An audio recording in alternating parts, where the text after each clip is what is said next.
Ooh-wee. Welcome back to Sundown Acres.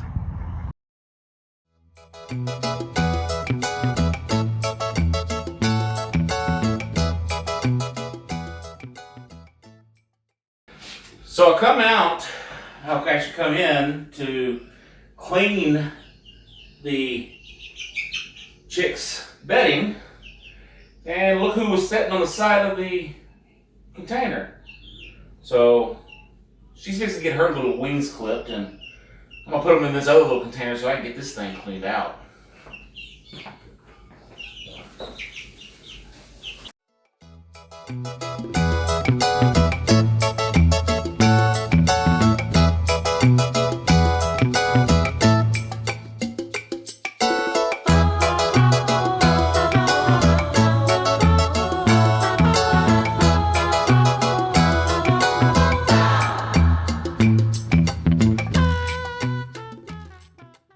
So even in the house, when I have the little chicks in here, and we're actually raising them up, they're almost 4 weeks old now. So they do make a mess of their pen, but just like out in the duck coop, I use a deep bedding system, and there's literally no smell in this house. And we're just using those simple pine shavings, and I mix their mess around, do this once a week, give them some fresh bedding on top, and we continue on. They're only going to be in here for a few more weeks, and they'll be ready to go out to pasture. So let's get this done.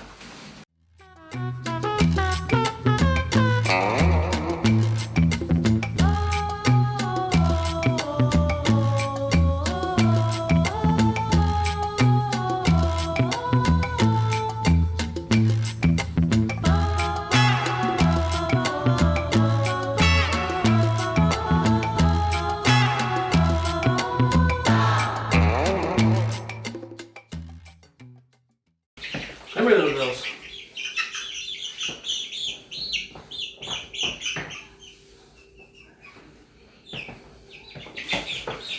Come here.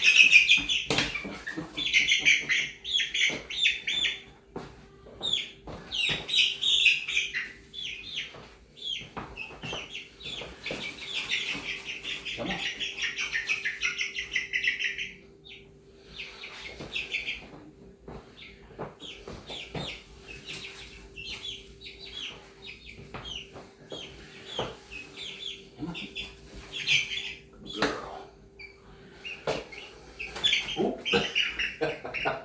That one tried to jump out of my hand.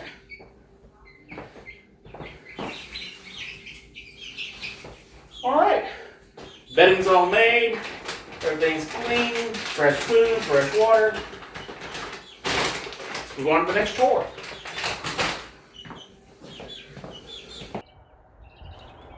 All right, well, I got my chores done, and just want to talk to you guys a little bit about me getting Sundown Acres started. So when we bought this house and the land here, there wasn't really a whole lot out here. Actually, there was actually nothing out here. So I started off building the fencing because I knew that would be the first thing I had to get done. And it took me about 9 months to get it done, but doing it by yourself and paying for it a little bit at a time out of your pocket, it's probably the best way you can go about getting this taken care of.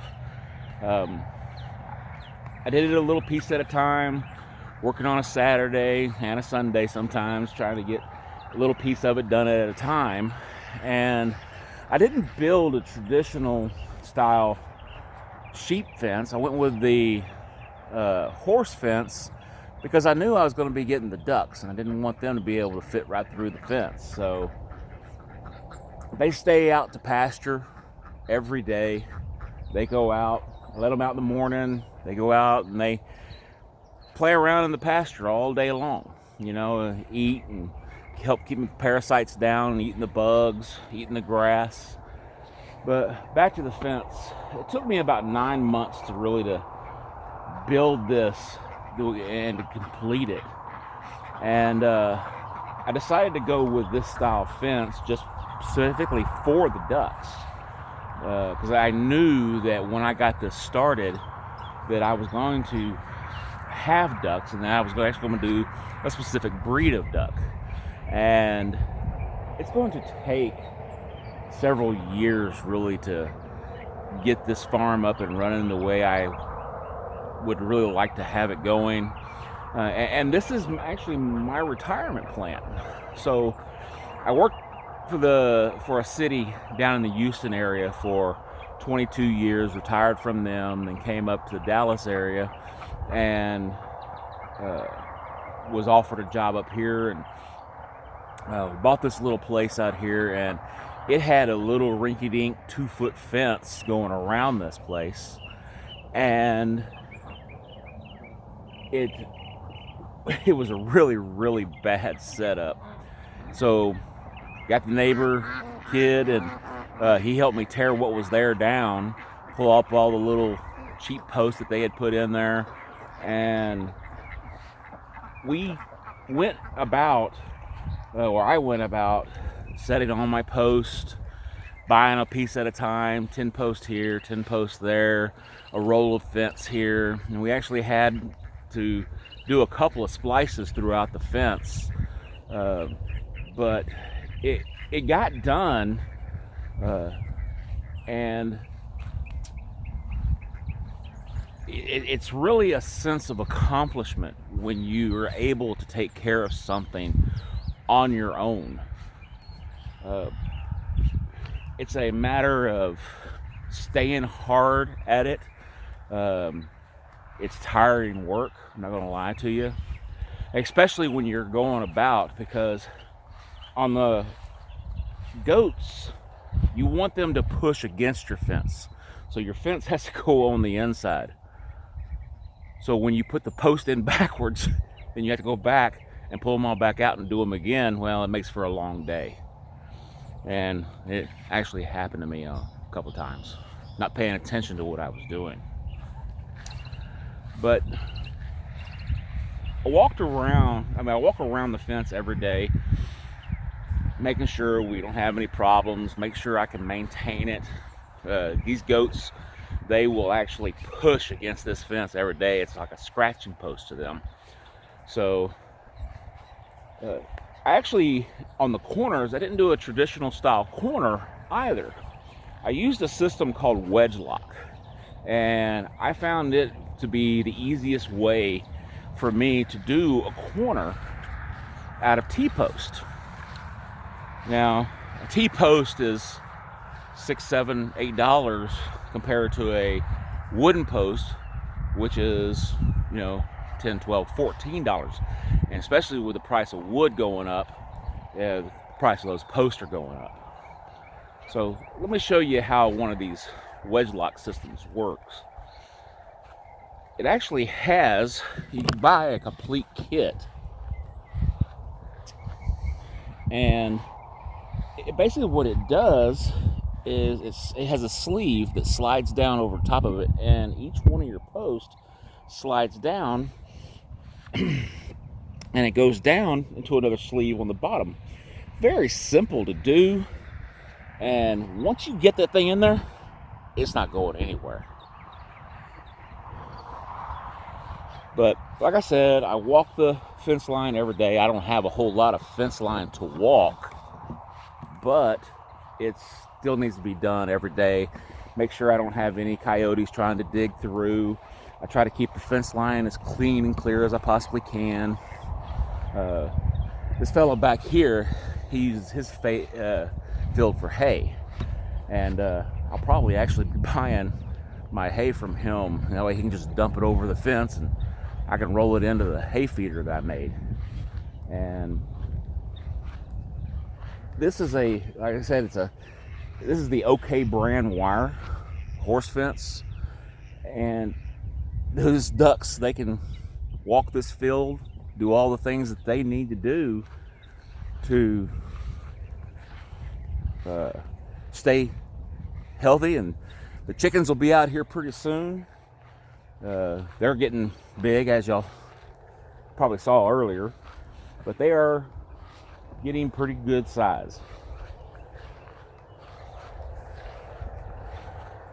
So getting back to, you know, building the infrastructure for the farm. As a farmer, as somebody that is trying to do this all out of pocket, you find the cheapest ways that you go about doing this. And of course, building fence is, you know, it's not exactly a cheap thing to do. This whole fence probably cost me about $5,000. But stretching it all from paycheck to paycheck, taking a piece of it at a time, it makes that shock a little less when you're going about it. And then I built the goat shed and the structure for the donkey, and I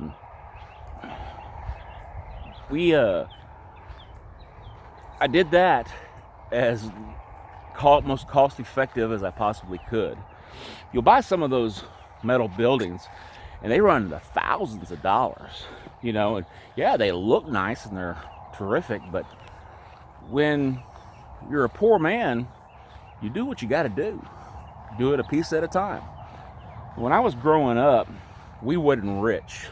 My father did a great job of raising us, and the one thing we never ever went without was food. He was a farmer. He worked a full-time job, came home every afternoon. We did our chores. He raised us on by hunting, by growing the food that we had. And by me growing up in that atmosphere, as I got older and as I became an adult, I actually wanted and to go back to that time when I was a younger man, and I really, really wished I would have paid more attention to him and the things that he tried to teach me as I was going on in life. And I told him that as I got older, you know, that I had really wished I would have paid more attention to the things that he was teaching as I was growing up. But, you know, hindsight's wonderful, and it is a really, really good thing. But the things that I didn't learn growing up, like Justin Rhodes always says, ask Mr. Google Pants. So I actually find myself doing that quite a bit. But guys, I want to say thanks for watching my channel. Any kind of help you guys can provide on any links that I provide, any kind of likes that y'all can put on these videos, I do appreciate it. Because, like I said, this is my retirement plan. I am still working a full-time job, and I plan on retiring from them in a few years, and we'll see how that goes. I'm hoping to really get this farm up and running, selling those khaki Campbell ducks, selling those purebred Kikos, New Zealand Kikos. Those are all investments, and it's an investment in money, and it's an investment in time. And I'm really, really hoping, and with the good Lord's grace, this little farm will actually get up and running. And I don't know everything about farming. Nobody does. We all learn something new every day, constantly. There isn't one day that I don't come out here and find that, oh, I didn't know that yesterday. But hopefully, guys, I can take y'all along for this journey.